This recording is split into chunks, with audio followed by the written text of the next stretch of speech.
Hello friends, good morning. നമ്മുടെ Kerala TV സീരിയലിലേക്ക് എല്ലാവർക്കും സ്വാഗതം. അലീന അവരോട് വിവരങ്ങളെല്ലാം പറയുമായിരുന്നല്ലോ. അപ്പോൾ ബാലേന്ദ്ര മേനോന് സ്വന്തം ഭാര്യയോട് വിവരങ്ങളൊക്കെ തുറന്നു പറഞ്ഞാൽ എന്താ എന്ന് മാമച്ചാൻ ഇങ്ങനെ ചോദിച്ചു. അപ്പോൾ അലീന ഇങ്ങനെ ആകെ ധർമ്മസങ്കടത്തിൽ നിൽക്കുവാണ്. നീ ആ സ്ത്രീയുടെ മകളാണ് എന്നുള്ള ഒരു രഹസ്യം അയാൾ മനസ്സിൽ വെച്ച് പുകച്ചുകൊണ്ടിരുന്നാൽ എന്ത് കിട്ടും അയാൾക്ക് അതുകൊണ്ട് ഒരു ഗുണം ഉണ്ടാകാൻ പോകുന്നില്ലല്ലോ എന്ന് അദ്ദേഹം പറഞ്ഞു. അത് കേട്ടപ്പം ഞാനും ഇടയ്ക്ക് അങ്ങനെയൊക്കെ ഓർക്കാറുണ്ട്. ബാലേന്ദ്ര മേനോൻ അതൊന്ന് തുറന്നു പറഞ്ഞാൽ എല്ലാവർക്കും അത് നല്ലതല്ലേ, നിനക്ക് നിൻ്റെ അമ്മയെ തിരിച്ചു കിട്ടുകയും ചെയ്യില്ലേ എന്ന് മാമച്ചനങ്ങൾ ചോദിച്ചു. അപ്പോൾ ആ സ്ത്രീക്ക് നിന്നോടുള്ള വെറുപ്പും വിദ്വേഷവും എന്നേക്കുമായി മാറിക്കിട്ടുകയും ചെയ്യില്ലേ എന്ന് ചോദിച്ചു. അവർക്ക് നിന്നെ തെറ്റിദ്ധരിച്ച് തോർത്ത് പശ്ചാത്തപിക്കാനും നിന്നെ സ്നേഹിക്കാനും ഒരവസരം കൊടുക്കണ്ടേ എന്നൊക്കെ ചോദിക്കുമ്പോൾ അച്ഛൻ അതോടെ ആരായി തീരും അങ്ങളെ എന്ന് അലീന ചോദിക്കുക. കഴിഞ്ഞ 22 വർഷക്കാലം ചതിക്കപ്പെട്ടവനായി മാറത്തില്ലേ എന്ന് അലീന ചോദിക്കുക. സ്വന്തം ഭാര്യ പ്രസവിച്ച അന്യൻ്റെ മകളെ സ്വീകരിച്ചവനാവില്ലേ എന്ന് ചോദിച്ചു. അഭിമാനം പണയപ്പെടുത്തി എല്ലാ അനീതിയും ഏറ്റുവാങ്ങിയിട്ട് വെറും ഒരു കാഴ്ചക്കാരനായി മാത്രം ഇരിക്കുന്നവനാകില്ലേ എന്നൊക്കെ അലീന ചോദിക്കുവാണ്. അപ്പോൾ ഒരിക്കലും അച്ഛൻ അങ്ങനെ നിന്ന് കൊടുക്കത്തില്ല. അച്ഛൻ അങ്ങനെ നിന്ന് കൊടുക്കാൻ ഞാൻ സമ്മതിക്കേയില്ല.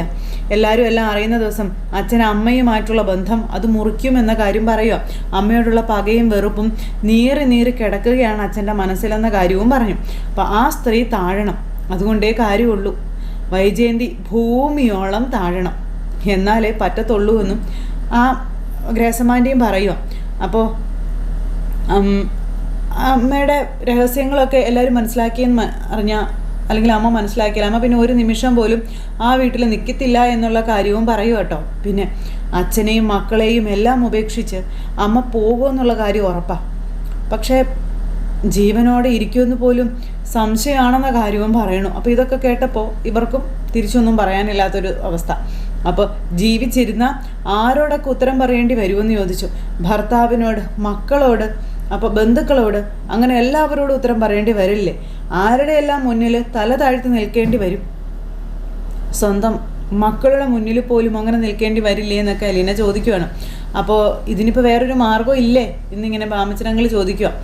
അപ്പം അത് ഈ ജന്മത്ത് നടക്കും എന്നെനിക്ക് തോന്നണില്ല എന്ന് പറഞ്ഞു. അതായത് വൈജയന്തി മര്യാദയാകണം എന്ന് അലീന പറയുമ്പോൾ നമ്മുടെ രേവതിക്കുട്ടി പറയുക, ഇനി ഞാൻ അമ്മയുടെ മകളാണെന്ന് തുറന്ന് പറഞ്ഞെന്ന് തന്നെ ഇരിക്കട്ടെ, അമ്മ ഒരിക്കലും വിശ്വസിക്കാനും പോകുന്നില്ല എന്നും അലീന പറഞ്ഞപ്പോൾ തെളിവുകളുണ്ടല്ലോ.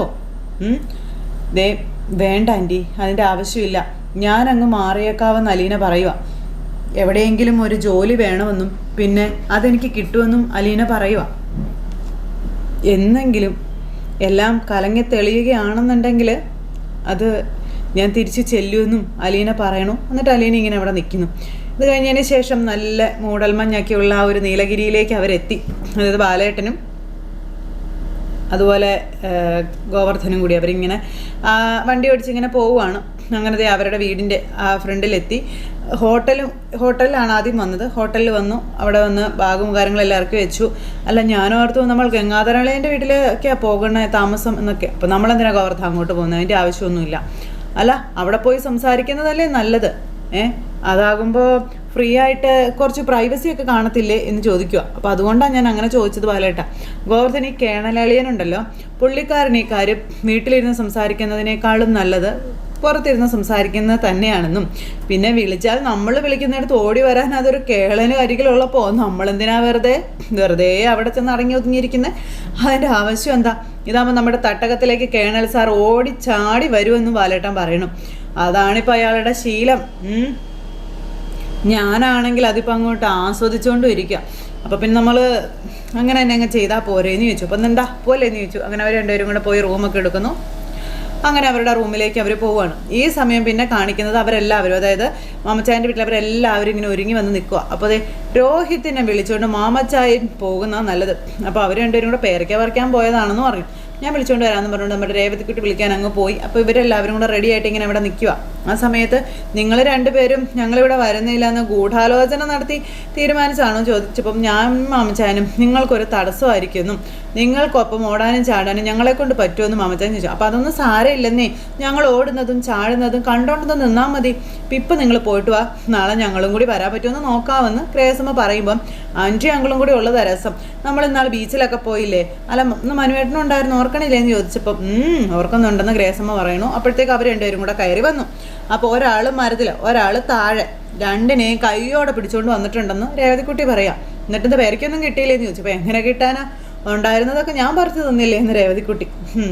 അങ്കിളെ, നിങ്ങൾ രണ്ടുപേരും കൂടെ വന്നിരുന്നെങ്കിൽ അപ്പോൾ ഞങ്ങളുടെ പേഴ്സിലെ പൈസ ചിലവാക്കണ്ടായിരുന്നു എന്ന് നമ്മുടെ അലീന പറയുമ്പോൾ, ആഹാ നീ ആള് തലക്കേറില്ലല്ലോടി കള്ളി, ഇതിനാണോ ഞാനും കൂടെ വരാൻ നീ നിർബന്ധിച്ചതെന്ന് ചോദിക്കാം. ഞാനോർത്തു സ്നേഹം കൊണ്ടായിരിക്കുമെന്ന്. അതുമാത്രമല്ല അങ്കിളെ, അങ്കിളിനല്ലേ കൊച്ചിയിലെ എല്ലാ സ്ഥലങ്ങളും കൃത്യമായിട്ട് അറിയാവുന്നേ.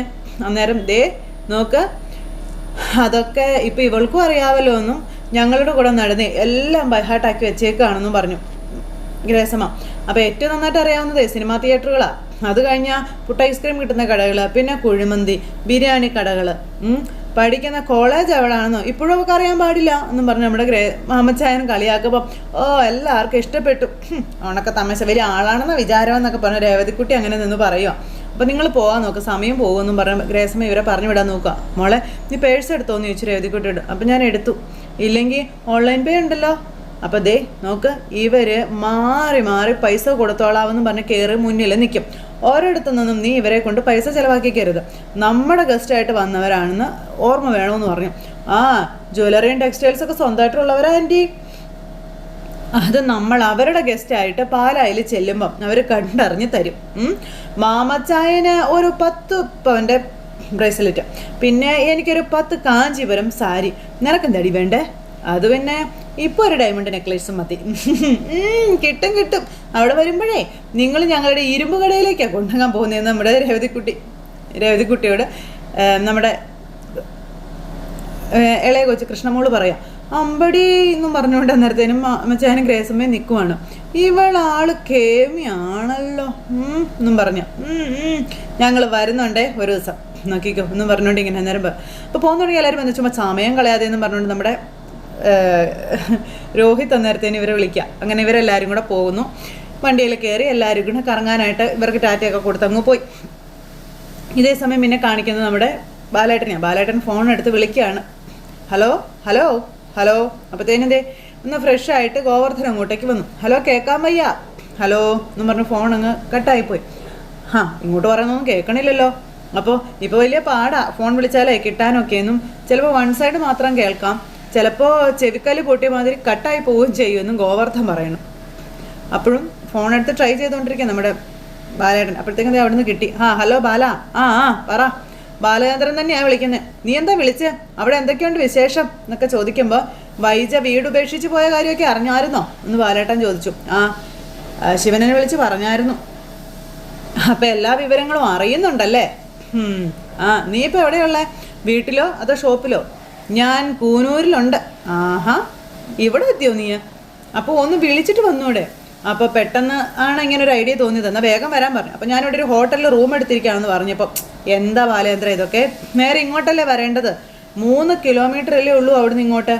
അപ്പോൾ നിങ്ങളുടെ വീട്ടിൽ വന്ന് സൽക്കാരമൊക്കെ ആസ്വദിച്ച് ഉണ്ടുറങ്ങി പോകാൻ വന്നവനൊന്നും അല്ല ഞാനെന്ന് ബാലേന്ദ്രൻ പറയാം. അപ്പോഴേക്കും ഗംഗേട്ടൻ്റെ മുഖം അങ്ങ് വാടി. നിങ്ങളിങ്ങോട്ട് വാ, ഹോട്ടൽ താജ്, ലൊക്കേഷൻ ഞാൻ ഇട്ട് തരാം, ഫോൺ നമ്പർ വല്ലതും വേണമെന്ന് ചോദിക്കുമ്പോൾ നീ വാശി കളഞ്ഞ് ഇങ്ങോട്ട് വാ ബാലേന്ദ്ര. അപ്പം ബാലനൊന്ന് ചിരിച്ചു. ബാലേന്ദ്രൻ ഇത്രയും കാലം ഇങ്ങനെ വിളിക്കുന്ന എല്ലായിടത്തും വന്നിട്ടുണ്ട്. അത് സ്നേഹവും ബഹുമാനവും ഉണ്ടായിട്ടായിരുന്നു. ഇപ്പം എനിക്കതില്ല ഗംഗേട്ട. അപ്പോൾ പിന്നെ അതുകൊണ്ട് ഞാൻ വിളിക്കുന്നിടത്തേക്ക് ഗംഗേട്ടൻ വന്നാലായിരിക്കും നല്ലത്. അങ്ങനെ ചെയ്യാം. നല്ല മനസ്സുണ്ടെങ്കിൽ മാത്രം വന്നാൽ മതി കേട്ടോ. അല്ലെങ്കിൽ ഞാൻ വന്ന പോലെ തന്നെ തിരിച്ചു പോകുമെന്നും പറഞ്ഞു. പക്ഷെ പിന്നീട് ഗംഗേട്ടന് കുറ്റബോധമൊന്നും തോന്നരുത്. ആ ബാലചന്ദ്രൻ കൂനൂർ വന്ന് വിളിച്ചപ്പോൾ അങ്ങോട്ട് ചെന്ന് അവനെ കാണുന്നതായിരുന്നു നല്ലതെന്ന് തോന്നരുത് കേട്ടോ. വെറും 3 കിലോമീറ്ററിൻ്റെ കാര്യമല്ലേ ഉണ്ടായിരുന്നുള്ളൂ എന്ന്. അവൻ 300 കിലോമീറ്റർ കാറോടിച്ചു വന്നിട്ട് ആ ഹോട്ടൽ റൂമിൽ പോകാൻ തോന്നിയില്ലല്ലോ എന്ന്. അപ്പം നീ ഇങ്ങനെ മനസ്സിൽ വെച്ചുകൊണ്ട് സംസാരിക്കാതെ ബാലേന്ദ്ര. കഷ്ടം. എനിക്കത് അറിയത്തുള്ളൂന്നേ. വേറെ ഒന്നും എനിക്ക് അറിയത്തില്ല. ഞാനിപ്പോൾ എല്ലാവരോടും മനസ്സിൽ വെച്ചുകൊണ്ടാണ് സംസാരിക്കുന്നത്. മനസ്സിലിരിക്കുക, എല്ലാം പുറത്തോട്ട് ഇറക്കണമെങ്കിൽ ഞാൻ ഇറക്കാം. എന്താ അത് വേണമെന്ന് ചോദിച്ചു. വേണ്ട, ഞാൻ അങ്ങോട്ട് വരാം. നീ ഒറ്റയ്ക്കല്ലേ ഉള്ളൂ എന്ന് ചോദിക്കുമ്പം ഒറ്റയ്ക്കല്ല, ഗോവർദ്ധനും ഉണ്ട്, എൻ്റെ അളിയൻ, എൻ്റെ പെങ്ങളെ കെട്ടിയവനെ. പിന്നെ ഇപ്പോൾ ഒരു കുഴപ്പമില്ലെന്നേ. സന്തോഷത്തോടെ ജീവിക്കുക അവർ. കൊള്ളാവുന്ന കുടുംബത്തിൽ നിന്ന് അന്തസ്സും ആഭിജാത്യവും സത്യസന്ധതയും സദാചാര നിഷ്ഠയുള്ള പെമ്പിള്ളേരെ കല്യാണം കഴിച്ചാലേ അങ്ങനെയാ, ഒരു കുഴപ്പം ഉണ്ടാകത്തില്ല എന്ന് നമ്മുടെ ബാലേട്ടൻ ഇങ്ങനെ പറയുമ്പോൾ, ശരി ശരി നീ കൂടുതലൊന്നും പറയേണ്ട ബാലേന്ദ്രൻ, ഞാൻ വരാം എന്ന് പറഞ്ഞു. എന്നാ വാ, ഞാൻ വെയിറ്റ് ചെയ്യാം, ഓക്കെ എന്നും പറഞ്ഞിട്ട് ഫോൺ അങ്ങ് കട്ട് ചെയ്തു. ഇതൊക്കെ കേട്ടാ ഗോവർദ്ധൻ എന്ന് പറയുന്ന ആൾ അന്തം വിട്ടിങ്ങനെ നിൽക്കുകയാണ്. ബാലേന്ദ്രൻ വന്നിരിക്കുന്നത് വലിയൊരു ആറ്റം ബോംബ് കൊണ്ടാണെന്ന് ഗോവർദ്ധന് നമ്മുടെ ഗംഗേട്ടന് മനസ്സിലായി. അപ്പോൾ ഇതുവരെ അളിയനാ, റിട്ടയർഡ് കേണലാണെന്നൊക്കെ പറഞ്ഞു ഗംഗാധര മേനോൻ. അപ്പോൾ നിങ്ങൾ തമ്മിൽ ഉടക്കാണോ എന്ന് ഗോവർദ്ധൻ ചോദിക്കുമ്പം അത്രയ്ക്കങ്ങ് രസത്തിലല്ല, വൈജയുടെ പ്രശ്നം തന്നെയാണെന്ന് പറഞ്ഞപ്പം, ഓ അവരിപ്പോൾ വൈജേച്ചിയുടെ സൈഡാണല്ലേ? അല്ല, അവരെൻ്റെ സൈഡാണ്, അതുകൊണ്ടല്ലേ ഞാൻ വിളിക്കുമ്പോൾ വിളിച്ചെടുത്തൊക്കെ പറന്ന് വരുന്നത്. ഗംഗേട്ടനെ കാണാൻ വേണ്ടി മാത്രമാണോ നമ്മളിവിടം വരെ വന്നതെന്ന് ചോദിക്കുമ്പം, അതെ. എന്താണ്? അല്ല, ഒന്ന് ഫോൺ ചെയ്താൽ പോരായിരുന്നോ? അതിൻ്റെ ആവശ്യമല്ലേ ഉള്ളായിരുന്നു എന്ന് ചോദിച്ചപ്പോൾ, പോരാ, മുഖത്ത് നോക്കി സംസാരിക്കേണ്ട ചില കാര്യങ്ങളുണ്ട്, അതങ്ങനെ തന്നെ വേണം, എങ്കിലേ അത് ശരിയാവത്തുള്ളൂ എന്ന് ബാലൻ പറയുമ്പോൾ, മൂപ്പര് വരുമ്പോൾ ഞാനിവിടെ ഉള്ളത് ഒരു അസൗകര്യം ആവുമോ? ആകും, എനിക്കല്ല മൂപ്പർക്ക് അത് അസൗകര്യം ആകുമെന്ന് പറഞ്ഞു. അതുകൊണ്ട് ഗോവർദ്ധനൊരു കാര്യം ചെയ്യാം, ദേ ബാറിലോട്ട് ചെന്ന് 2 എണ്ണം അടിച്ചോളാൻ പറഞ്ഞു. അപ്പോൾ വിസ്കിയോ ബ്രാൻഡിയോ എന്താണെന്ന് വെച്ചാൽ ചെയ്തോളാൻ പറഞ്ഞു. അപ്പോൾ ഞാനങ്ങനെ എപ്പോഴും കഴിക്കലൊന്നും ഇല്ല, ഞാൻ ഗൾഫിലായിരുന്നപ്പോൾ അവിടുന്ന് കൊണ്ടുവരുന്ന ഞാൻ പോയിക്കോളാം, മരടേം പോയിക്കോളാം. ശരി ശരി, നിനക്ക് ഇഷ്ടമുള്ളത് എന്താണെന്ന് വെച്ചാൽ കഴിച്ചോളാൻ പറഞ്ഞു.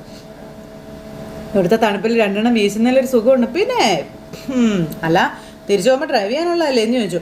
അതിന് നമ്മളിന്ന് പോകുന്നില്ലടോ, ഇവിടെ സ്റ്റേ അല്ലേ? പിന്നെ അല്ല, എന്നാൽ പിന്നെ കുഴപ്പമില്ലെന്നും പറഞ്ഞുകൊണ്ട് ഗോവർദ്ധൻ അങ്ങോട്ടേക്ക് പോയി. നമ്മുടെ ബാലേട്ടൻ ഇങ്ങനെ രണ്ടും കൽപ്പിച്ചിങ്ങനെ നിവർന്നിങ്ങനെ നിൽക്കുക. കുറച്ച് കഴിഞ്ഞപ്പോഴത്തേക്കും നമ്മുടെ ഗംഗേട്ടൻ അങ്ങോട്ടേക്ക് ചെല്ലുവാണ്. ആ സമയത്ത് ബാലേട്ടൻ്റെ ഫോണിലേക്ക് വിളിച്ചു താഴെ വന്നിട്ട്, ഞാൻ താഴെ പാർക്കിങ്ങിലുണ്ട് പാലാന്ന് പറഞ്ഞു. അപ്പോൾ ഇത് പറയാൻ വേണ്ടി വിളിച്ചതാണോ എന്ന് ചോദിക്കുമ്പോൾ, അല്ല റൂം നമ്പർ എത്രയാണെന്ന് ചോദിക്കാൻ വേണ്ടി വിളിച്ചതാണെന്ന് പറഞ്ഞു. അപ്പോൾ ഗംഗേട്ടൻ ആദ്യമായിട്ടാണല്ലോ ഹോട്ടലിൽ വരുന്നത്. അതെന്താ പാല നീ അങ്ങനെയൊക്കെ ചോദിച്ചത്? അല്ല, താഴെ റിസപ്ഷനിൽ ചോദിച്ചാൽ അവർ പറഞ്ഞു തരത്തില്ലേ എന്ന് ചോദിച്ചു. അതോ ഈ നാട്ടിൽ അങ്ങനെ ഒരു സമ്പ്രദായം അതില്ലേ? അതാണ് പ്രശ്നം. അപ്പം നീ ആയതുകൊണ്ട് വിളിച്ച് ചോദിച്ചെന്നേ ഉള്ളൂ, ബുദ്ധിമുട്ടായോ എന്ന് ചോദിക്കുമ്പോൾ, ബുദ്ധിമുട്ടേ ഇല്ല. എന്ത് ബുദ്ധിമുട്ട്? കേണൽ സാറ് റെസ്റ്റോറൻറ്റിൽ ചോദിക്കാനൊരു ബുദ്ധിമുട്ടുണ്ടോ എന്നറിയാൻ വേണ്ടി ചോദിച്ചതാണെന്നും പറഞ്ഞു. ഞാൻ റിസപ്ഷനിൽ ചോദിച്ചോളാം എന്നാ, എന്തായാലും വിളിച്ചതല്ലേ, റൂം നമ്പർ എന്നതാണെന്ന് പറഞ്ഞും കൊടുത്തു. ഫോൺ അങ്ങ് കട്ട് ചെയ്തു. ഈ സമയത്ത് ഗംഗാധര മേനോൻ ഇറങ്ങി പോകുന്നു. ലിഫ്റ്റിൽ കയറി നേരെ ബാലൻ്റെ റൂമിൽ ചെന്നു. കോളിംഗ് ബെൽ അടിച്ചു. ബാലൻ വന്ന് റൂം തുറന്നു. ചേട്ടൻ അങ്ങോട്ടേക്ക് കയറി വന്നു. നമ്മുടെ ബാലൻ നല്ല ചിരിയൊക്കെ ചിരിച്ചിങ്ങനെ നിൽക്കുകയാണ്. ഗംഗേട്ടൻ്റെ മുഖത്ത് അത്ര വലിയ ചിരിയൊന്നും ഇല്ല, കൊല്ലാൻ കൊണ്ടുവന്നാണെന്ന് അറിയാം അതുകൊണ്ട്.